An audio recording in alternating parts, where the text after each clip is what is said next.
गीता गंगा च गायत्री गोविंदेति हृदि स्थिते चतुर्वर्गकार सम्मुक्त পুনর্জন্ম না বিদ্যাতে। ভীষ্ম পর্ব, মহাভারতের একটি শ্লোক।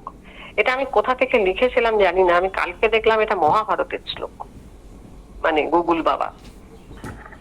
তো 4টি গ নিয়ে যারা সারাটা জীবনের মানে হৃদয়ে আশ্রয় করে থাকেন, এই 4টি গ গীতা গঙ্গা গায়ত্রী গোবিন্দ, তাদের আর পুনর্জন্ম হয় না। বাবা বলেছেন গোবিন্দ ভরসা। আর গীতা তো বাবার জীবন, গীতা আমাদের মধ্যে, গীতাকে নিয়ে বাঁচতে হবে, গীতার মধ্যে বাঁচতে হবে। তো অনেকটা যেন 4 pillars of modern 4G network.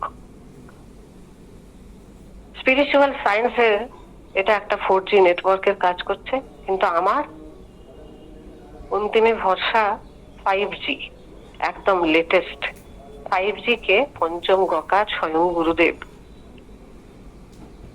শুধু অক্ষর মাত্র তো নয়, এই গুরুদেব আমাদের জীবনের পরম প্রাপ্তি, চরম লক্ষ্য আর গন্তব্য হলো শ্রী গুরুচরণ।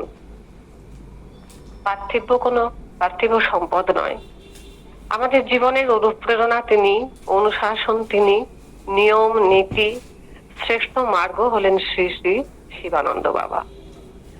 শিক্ষা দিয়েছেন সামাজিক, সাংসারিক, আধ্যাত্মিক শিক্ষা, কর্মজীবনের শিক্ষা, সেবার পথ দেখিয়েছেন, সাধনার পথ দেখিয়েছেন, কিভাবে শুদ্ধ সুন্দর জীবন গড়ে তুলতে হবে, আর ব্যবহারিক জীবনে মন ও মস্তিষ্ককে সুন্দরভাবে সদা হাস্যময় থেকে পরহিতে রত থাকতে হবে। আর সবচেয়ে বড় কথা, সুস্থ কিভাবে থাকতে হয়, স্বাস্থ্য নীতি দেখিয়ে গেছেন। সংসারের ধর্ম পালন, কর্তব্য পালন যেমন একটা সাধনেরই অঙ্গ, তেমনি গুরু সঙ্গ করা, সাথে ভক্ত সঙ্গ করা, সমাজের আত্ম দরিদ্র জনসাধারণের সেবাতেও যে আনন্দ, সন্তুষ্টি এবং মানব জীবনের পরম উৎকর্ষ এনে দেয়, সেইটা বাবা দেখিয়ে গেছেন। বাবা তো গুণময় বলে আগের দিনই বলছিলাম যে গুণ খনি তিনি, আপনারা সবাই জানেন, কিন্তু দেখতে গেলে মায়া জগতের এই থেকে তিনি বাইরে দ্বিগুণাতীত। পার্থিব জগতে আমরা যাকে দেখি তার থেকে বাবা অনেক উপরে, অনেক। বাবা তোমার ফুড এবং feeding habit, behaviour, nature, simple living and lifestyle সব ফলো করা এবং আয়ত্ত করা খুব সহজ নয়। বাবা নিজেই বলেছেন, people try to create an outwardly perfect life, but the quality of life is inner life. তোমার মনটাকে সুন্দর করো, ভেতরটাকে সাজাও, সেইটা হচ্ছে আসল সাধনা। যেমন বাবাকে চিনতে গিয়ে আমার এইটা যুক্ত আহার ও বিহারস্য যুক্ত চেষ্টস্য কর্মসু যুক্ত স্বপ্ন অববদ্ধস্য যোগ ভবতি দুঃখহা, 6ষ্ঠ অধ্যায়ে। যিনি নিয়মিত আহার বিহারকারী, কাজ ও কর্মে নিয়মিত এবং যথাযোগ্য চেষ্টাকারী, যিনি নিয়মিত নিদ্রা ও জাগরণশীল, তার পক্ষেই এই দুঃখ নাশকারী যোগ সার্থক হইয়া সংসার বন্ধন ঘুচাইয়া দেয়, অর্থাৎ সিদ্ধ হন। এইরকম একজন মহাপুরুষ তিনি আমাদের বাবা।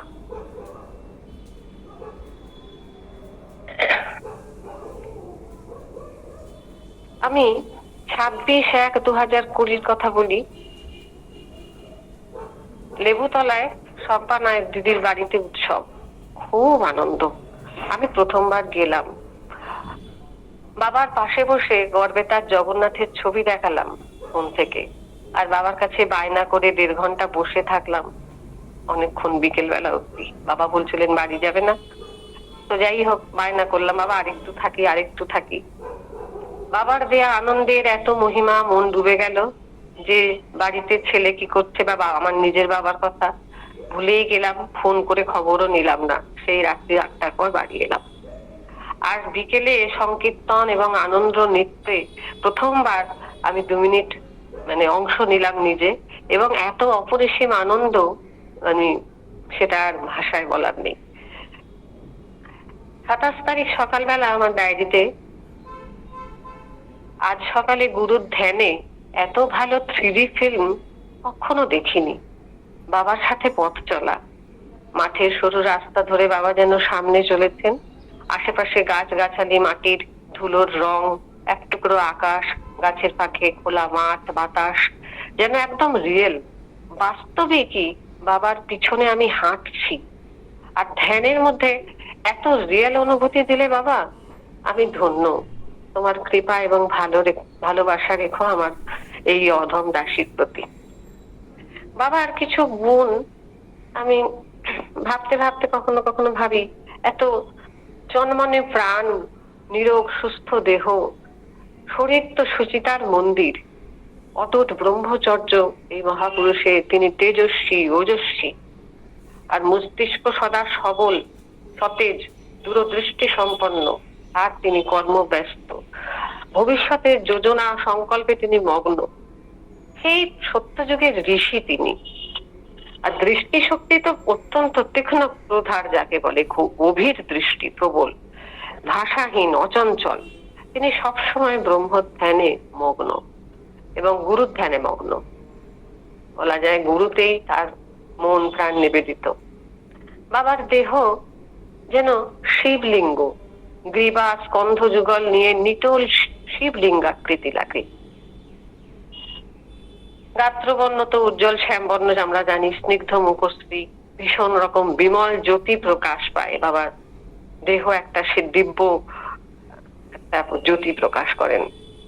কর্ণযুগল সিদ্ধিদাতা গণেশের ন্যায় হাওয়ায় দোলে, মানে বিগ একটা ফ্ল্যাট লাইক, খুব হালকা কানের লতিগুলো।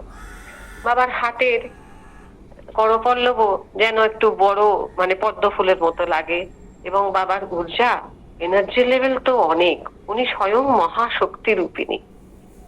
তার মতো সরল মন, মানে ইনোসেন্ট, যেন বালক বধ, যেন মনে হবে মানে উনি একদম ছোট্ট শিশু আর কি। বাবার শরীরে কোনো মেদ নেই। শিব ঠাকুর যেমন বগল বাজান, ফ্লেক্সিবল বডি, বাবা পেট বাজিয়ে নিজের শরীর, বলিষ্ঠ সুঠাম দেহ দেখান এবং আনন্দের স্ফুরণ করেন ভক্তদের সামনে। কণ্ঠস্বর লো, কিন্তু তেজোদ্দীপ্ত, সুদৃঢ়। আর চরণ যুগল শঙ্খচরণ, শঙ্খাকৃতি, প্রশস্ত বক্ষ, আর নাসাগ্র যেন ত্রিকুট পর্বত, উন্নত, অতি বৃদ্ধ হলেও ত্বক কুঞ্চিত হয়নি।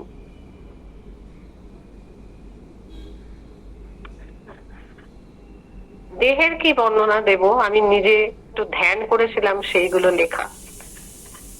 যাই হোক, 2020 সাল, 2020 সালের এতটাই গুরুত্বপূর্ণ বিশ্বের কাছে, সবার কাছে, কিন্তু আমি তো স্বার্থপরের মতো আমার কথা না বলে, যাই হোক, শিবানন্দ পরিবারের জন্য অত্যন্ত গুরুত্বপূর্ণ।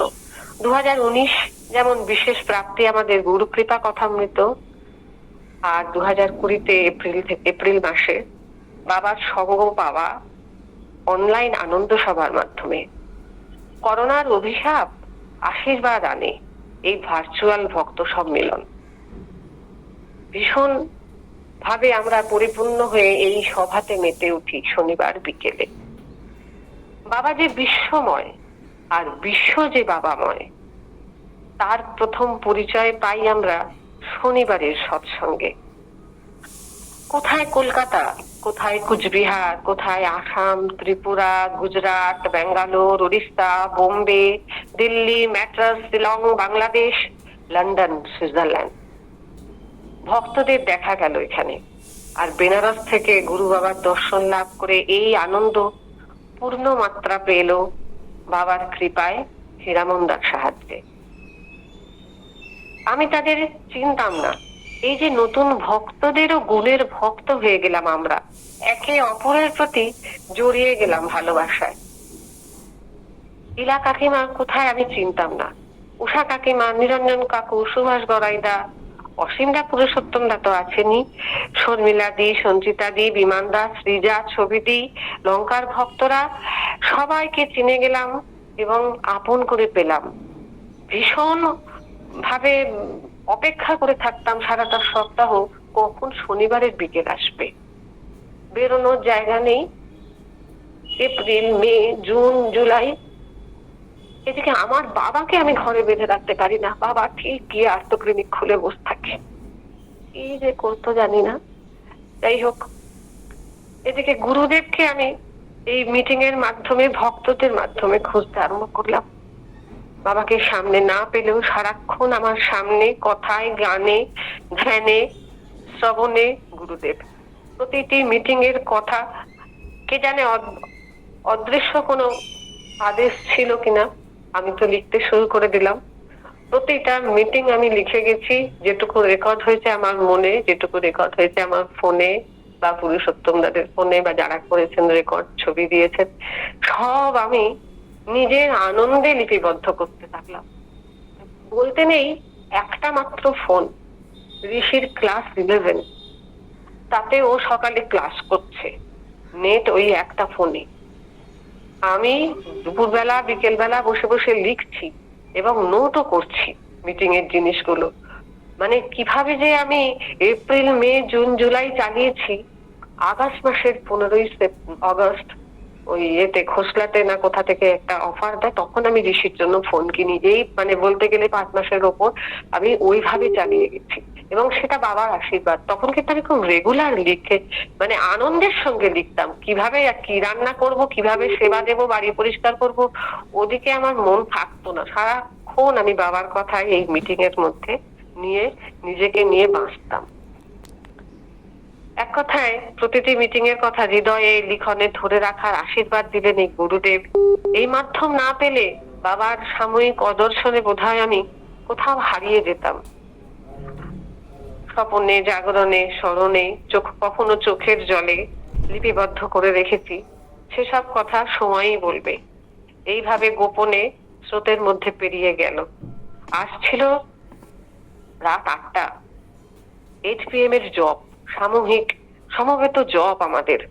আপনারা জানেন, ভীষণ শান্তি দিত। ওই জবে বসতে পেরে ধন্য হয়ে গেছি। মানে এত আনন্দ দিত, মনটা শান্ত হয়ে যেত। রাত্রি 9টায় আমি খুব আনন্দেই থাকতাম বাড়িতে। যাই হোক, এইভাবে বছর প্রায় শেষ। মিটিং গুলো তো চলছে। ডিসেম্বর মাস, ডিসেম্বর 2020, 2 ডিসেম্বর। বাবার দেখা আমি পাইনি। এটা কি লিখে রেখেছি, বাবা তুমি অচ্যুত কবিরাজ, হে ভবরোগ বৈদ্য তুমি অনন্ত, ওম শ্রী গোবিন্দায় নমঃ, ওম শ্রী গুরু গোবিন্দায় নমঃ, ক্ষমা করো, ক্ষমা করো। আচ্ছা, প্রণাম জানিয়েছি বাবাকে। তারপরে 4th ডিসেম্বর 2020, বিকেল 3:35 PM to 5:45 PM আমি বিকেলে বাবার কাছে ছিলাম। PNB-তে দললেকে বাবা এসেছিলেন। প্রথমে বাড়িতে ছিলেন না। তন্দ্রাদিরা বিশ্বনাথ দ্বারা নিচের গ্যারেজের ওইখানে আমাদের সকল ভক্তদের জন্য বসার আসন প্রস্তুত করেছিলেন, এবং একদম ভেতরে বাবাকে বসানোর জায়গা হয়েছিল। তখন যেহেতু করোনার এতে এবং নোটিশ দিয়ে আমাদের দর্শনের ব্যবস্থা করা হয়েছিল বিশেষভাবে, যে বাবা এসেছেন, দর্শন দেবেন, এখান থেকে পুরী যাত্রা হবে, পুরীতে দানের জন্য। প্রথমে বাবা ছিলেন না, বাইরে থেকে হেঁটে ঢুকলেন। বাবাকে মনে মনে বললাম, বাবা কৃপা করো, সবাইকে দেখে রেখো, আর তুমি নিজে ভালো থেকো বাবা। মনের কথা তো মনে তো থেকে যায়। তুমি আজকাল কানেও কি শুনতে পাও না, কিন্তু মনে মনে কি শুনতে পাও বাবা? সামনে গিয়ে তুমি বলতেও আমার বাজছে, মুখে আপনি চলে আসছে। আপনি কথাটাও, সম্বোধনটাও বড় আপনার। মনে মিছিল প্রশ্ন ছিল, কত প্রশ্ন ছিল, কিছুই জিজ্ঞাসা করা হলো না। বাবা সব টের পান। দূর থেকে বসে দেখছি বাবা বসে আছেন, আবার ধরফর করে উঠে ওপরে গেলেন। আর বাবাকে তত্তর করে আবার সিঁড়ি বেয়ে নিচে আসতে দেখলাম। উপর নিচ করতে দেখে খুব আরাম পেলাম, মনটা খুব আনন্দ। বাবা এসেছেন, ভালো আছেন। কবে আবার তোমার সামনে বসে কথা বলতে পাবো, আমার কথা তুমি শুনবে? 2019-এর মতো আর কি কাছে বসে কথা বলার তো সৌভাগ্য হয় না। সৌনিশকে দেখে কি সুন্দর মোহিনী হাসি তুমি দিলে, তোমার মুখমণ্ডল উজ্জ্বল হয়ে উঠল, দেহাবৃত করে রেখেছে এক অকমনীয় তেজপুঞ্জ। কিন্তু তোমার আসল প্রকাশ কেন অবগুণ্ঠনের আড়ালে? বাবা, তুমি সবার মধ্যে কৃপার জ্যোতি জ্বালো। আর কি বলবো তোমায়, সব তো জানো, প্রণাম নিও। 4 ডিসেম্বর বাড়ি ফিরে এলাম।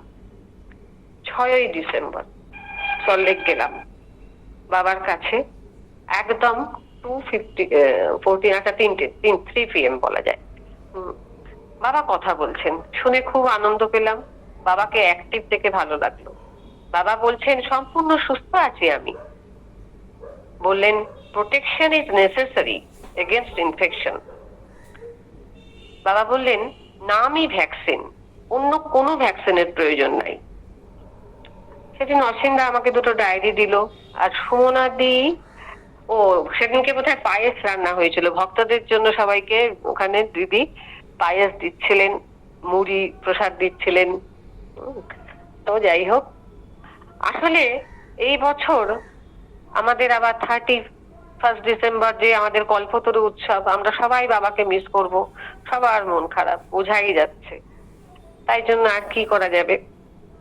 তন্দ্রাদি 2-3 বার বলল বাবার পাশে বসে, জীবনে কাশী একবার, পুরী একবার, বৃন্দাবন একবার। বাবা, তোমায় সাড়া দিতেই হবে, কৃপা না করলে কেঁদে কেঁদে বেড়াবো আমি বলে দিলাম। কিন্তু দেবতার নাম কি আমি জানি না, যে কোন দেবতা কোন শক্তিটা কাজ করে, সিদ্ধ মন্ত্র আমি জানি না, আমি তোমায় জানি। জপের বিরামহীন ভাইব্রেশনের মধ্যে ডুবিয়ে রাখো বাবা, আমাকে তুমি ডুবিয়ে রাখো। অসীমদা আমাকে অফার দিল, পরের দিন বাবা পুরী যাচ্ছেন, তুই কি যাবি আমাদের সাথে গাড়িতে করে? কিন্তু আমি সেটা গ্রহণ করলাম না। বাবার সামনে বসে একটু কৃপা চাওয়া, মনে মনে প্রণাম জানানো, দূরে বসে 4-5 বার করে জপ করা, এটাই আনন্দের। আর মনটাকে তো ধরেই রাখতে পারছি না, দৃষ্টি বাবার দিকে ধরে কিভাবে সময়টা কেটে গেল। ভক্তি তো আর চোর চোর খেলা নয় যে একটু দৌড়ে গিয়ে ছুঁয়ে দিলাম। পা ছুঁয়ে প্রণাম করাকে প্রণতি জানানো বলে না। এই ডিসেম্বর মাসটায় আমি পরপর 4 দিন পরে গিয়ে আবার দেখা পেয়েছিলাম। আচ্ছা, কোটি কোটি মাইল দূর থেকেই আমি তোমাকে প্রণাম দিলাম। তুমি আমাকে সেই জীবন কাঠিটা ছুঁয়ে দিও, মনের অসুখ শরীরের অসুখ সব যখনই যেন ছু মন্তর হয়ে যায়। গভীর সমুদ্রে ঝিনুক বন্দি চোখের জল তোমার জন্য রাখে। 9-12, আচ্ছা না 9-12, হ্যাঁ 9-12 সবাই পুরী থেকে অনলাইন মিটিং শুরু হলো পুরীর দান উৎসবের জন্য। প্রথম দিকে আমি দেখতে পেলাম না, 5টার পর এসে জয়েন করলাম, শেষ হয়ে গেছিল। কুপন দেয়া হয়েছিল, অসীমদা, তন্দ্রাদি, আরো কে কেউ ছিল গড়াই দ্বারা। আর বাবা হচ্ছেন, ভিডিও দেখেছিলাম বা কিছু, বাবা হচ্ছেন স্রোতশীল বেগবান বাধাহীন নদী, কুল ভাঙে কুল গড়ে, আর নদীর কুলের 2 তীরে জমে পলি মাটি। 10-12-2020 অনলাইন মিটিং জয়েন করলাম। দয়ানন্দ আশ্রমে 2nd ফ্লোরে বাবাকে নিয়ে ভক্তদের মিলন উৎসব আর দানের উৎসব আমরা দর্শন করেছিলাম। এখন তো যেটা দেখছি, ভক্ত সংখ্যা ছিল বোধহয় 167। মহিলারা দান নিয়েছেন সেদিনকে 113 জন, আর পুরুষরাও নিয়েছেন, কতজন ছিলেন 54। এটা আমার লেখা, বোধহয় রিপোর্ট থেকে বা হোয়াটসঅ্যাপ থেকে লিখেছিলাম। পুরুষদের লুঙ্গি, গামছা, আপেল, কলা, কমলা লেবু 2টো করে দেয়া হয়েছিল। আর এমনিতে 2টো করে, 2টো 500 টাকা, 2টো আপেল, 2টো কলা, কমলা লেবু 2টো। আর গাড়ি থেকে আমাদের দেখানো হয়েছিল, দেখতে পেয়েছিলাম, মানে বড় বড় বস্তা বা যেগুলো করা থাকে কার্টুন থেকে একেবারে শাড়ি আর পেটিকোট মহিলাদের দেয়া হচ্ছিল। সুভাষ গড়াইদা দান দেখাচ্ছিলেন, প্রথমে পুরুষদের দান দেয়া হয়, তারপর মহিলাদের। আর বাবা গাড়ির সামনে দাঁড়িয়ে দাঁড়িয়ে সব দেখছেন। আর ভক্তদের পরিবার থেকে 1 জন করে প্রথমে দানের সুযোগ দেয়া হচ্ছে, তারা এই যজ্ঞে আহুতি দিচ্ছেন। 10 তারিখের উৎসব ডিসেম্বর মাসে আমরা সবাই ফোনে দেখেছি। আর যারা গেছেন, নিরঞ্জন কাকু, উষাদি, নন্দাদি, তন্দ্রাদি, গৌতমদা, কুঞ্জদা, সঞ্চিতাদি, মহুয়াদি, মিনাদি, অঞ্জলিদি এন্ড ইত্যাদি ইত্যাদি। 11-12 পুরী ধ্যান চৈতন্য মহারাজ দয়ানন্দ আশ্রমে কিছু বক্তব্য রাখেন, খুব আনন্দ উৎসব হয়, কত আনন্দ পুরীতে, ভক্তদের উল্লাস, কিন্তু মনে হচ্ছে আমরাও তার মধ্যে সামিল। এমন ভাবে আমরা দেখেছি এবং ভিডিওগুলোকে উপভোগ করেছি, না যেতে পারার আনন্দটাও এখানে ম্লান হয়ে গেছিল। যেহেতু একবার গত বছরে গেছি, অনুষ্ঠানের পুরো ছোঁয়াচটা পেলাম। আবার বাবার কৃপা হলে যাব, কিন্তু এখনো যেন কিছু না পাওয়া আর কিছু অজানা নেই। আমি সব জানি, আমি যেন বাবার সামনে, আমার মাথার উপর বাবা দাঁড়িয়ে রয়েছেন। কত ঝঞ্ঝার মধ্যেও ল্যাপটপ সারানো হলো। আচ্ছা, আমি যে যাইনি তার কারণটা, এখানে ঋষির কিছু প্রজেক্টের ওয়ার্ক ছিল, আমি গিয়ে ল্যাপটপ সারালাম, রিপেয়ার, ওই কিছু সফটওয়্যারের ব্যাপার ছিল, হ্যাঁ, এটা ওটা করে, মানে সবকিছু করে ঋষিকে প্রজেক্ট ওয়ার্কটা তৈরি করা হলো। ভগবানের দ্বারস্থ হওয়া ছাড়া তো কিছু উপায় নেই। ওই দিনে আমার সব কাজ শেষ হলো, সন্ধ্যাবেলায় শেষ করে। গুরু তেরা কৃপা বিশাল, গুরু তেরা নাম অনেক। বাবার এত এনার্জি লেভেল, 12-20-তে 12 ডিসেম্বরও আমরা অনলাইন মিটিং এ যুক্ত হয়ে বাবাকে দর্শন করেছি, খুব আনন্দ পেয়েছিলাম। তারপরে আমি এর পরের দিন বলবো, আজকে এইটা অব্দি থাকুক। বাবা ফিরে আসেন কলকাতায়, আমি তারপরে 15 তারিখ 16 তারিখ এরকম কোনো দিন ওখানে গিয়ে বাবার দর্শন পাই, আমি সেটা কালকে বলবো। জয় গুরু, জয় গুরু, জয়।